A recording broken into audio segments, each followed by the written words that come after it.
Sampai saat ini masih banyak masyarakat yang percaya adanya ajian pemikat lawan jenis yakni Semar Mesem. Wow, tapi apakah benar ajian tersebut mampu bikin kesem-kesem WKWK? Cinta ditolak, dukun bertindak, kalau kata orang-orang zaman dulu. Begitulah ungkapan yang selama ini banyak terdengar. Ungkapan memang berlaku di sejumlah daerah yang ada di Indonesia, salah satunya di Tanah Jawa. Sampai saat ini masih banyak masyarakat yang percaya adanya ajian pemikat lawan jenis yakni Semar Mesem. Tapi apakah ajian tersebut mampu bikin kesem-kesem orang yang kita taksir? Lantas bagaimana kalau pada akhirnya disalahgunakan?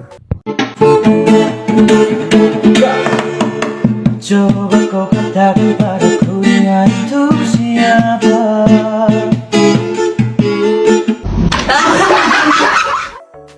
Masyarakat Jawa mayoritas beragama Islam, akan tetapi beberapa di antaranya masih percaya akan hal-hal mistis, khususnya para sesepuh, atau menurut adat Sunda mah karuhun.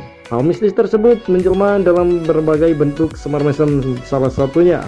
Untuk kalian yang tinggal di Jawa, tentu sudah kerap mendengar nama ajian satu ini. Sederhananya, masyarakat menyebutkan dengan ilmu pelet. Hahaha. Terdengar negatif memang. Konon katanya, ajian Semar Mesem ini jika diamalkan dengan sungguh-sungguh mampu memikat hati lawan jenis yang didambakan. Wow. Barang siapa yang berhasil menguasai ajian ini, maka bisa dengan mudah membuat lawan jenis kelepek-kelepek. Mengenai asal muasalnya, Semar Mesem ini tidak lain berasal dari Semar, yaitu salah satu tokoh pewayangan. Di dalam tokoh pewayangan, Semar merupakan seorang panongan yang diturunkan ke bumi. Semar Mesem ini sendiri memiliki arti Semar yang tersenyum. Semar sudah ada sebelum adanya orang Jawa. Mengenai pembawanya, Semar Mesem pertama kali digunakan oleh Ki Ageng Pemanahan.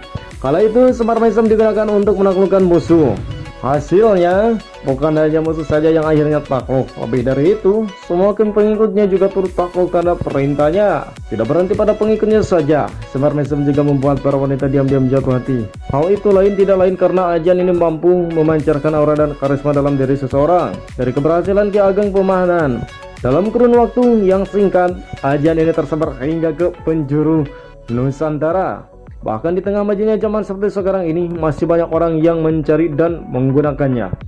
Saking berkhasiatnya, ajian ini akhirnya diwariskan secara turun-temurun. Selain terkenal khasiatnya sebagai ilmu pelet, Semar Mesem juga dikenal mampu mengatasi berbagai problematika sehari-hari. Paling banyak digunakan untuk menyelesaikan masalah dalam hubungan asmara. Banyaknya persaingan dan seringnya dikhianati menjadikan Semar Mesem laris manis sebagai solusi. Pertanyaan selanjutnya, bagaimana proses mendapatkannya? Kalau melihat fungsinya, tentunya ya, ajian ini tidak mudah untuk didapatkan.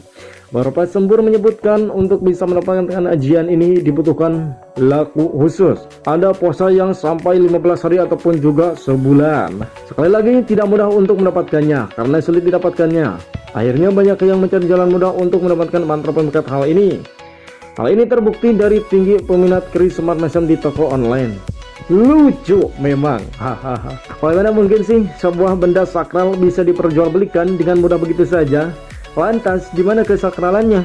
Hanya melalui semua mantra laku dan khusus, seseorang bisa mengubah nasib. Namun, mau percaya atau tidak, sampai sekarang ini masih banyak yang mengamalkannya loh. Coba kau katakan padaku dia itu siapa? Mengenai kepercayaan memang tidak ada yang bisa menyalahkan, tetapi bukanlah lebih baik apabila berusaha dengan sungguh-sungguh. Jika ingin memikat hati, lebih baik diikuti dengan memantaskan diri, bukan hanya mengandalkan sebuah ajian. Dalam naskah Purwa Carita diceritakan jika Semar Mesem yang berasal dari sebuah telur yang dilahirkan oleh Dewi Rekawati. Telur itu dibanting sampai akhirnya terbagi 3 dan Semar tercipta bernama Ismaya. Keluar salah satu telur itu. Semar barangkali ialah nama yang dikenal secara luas dalam masyarakat Jawa, dan beberapa besarnya mengenali jika dia ialah tokoh penakawan di pewayangan. Serunya, terdapat beberapa versi mengenai kelahiran atau asal mula Semar, tapi semua menyebutkan tokoh ini sebagai penjelmaan dewa. Bahkan juga ada memandang jika Semar ialah sebuah legenda, tetapi sejarahnya pernah berada di kehidupan nyata. Untuk sedikit mengetahui mengenai hal itu, berikut mengenai siapa sebetulnya tokoh Semar yang dikutip dari channel YouTube Pegawai Jalanan.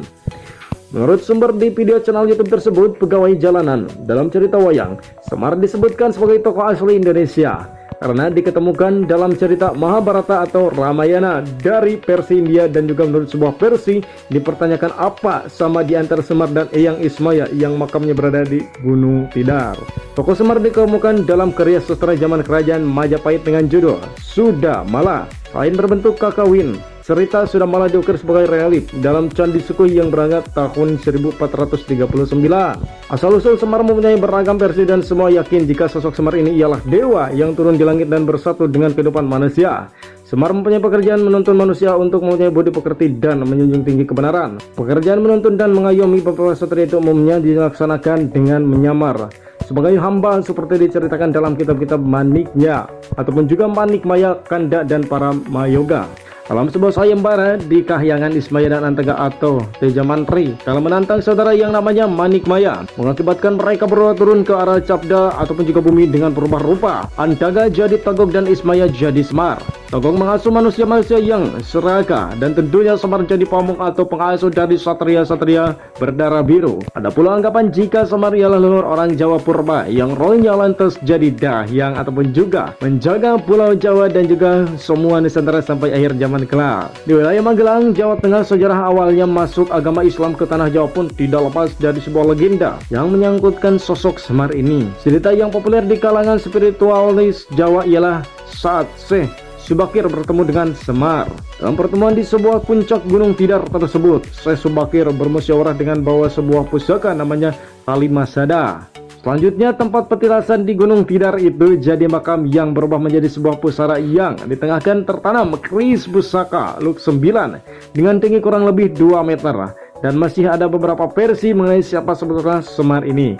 Susah memang ya untuk menunjukkan suatu hal di masa lalu bila tidak kita saksikan secara langsung. Jadi inilah ringkasan yang mungkin dapat admin sampaikan. Mohon maaf apabila ada perkataan yang kurang memuaskan ataupun juga ada perkataan yang sedikit salah. Silakan tulis di kolom komentar versi masing-masing.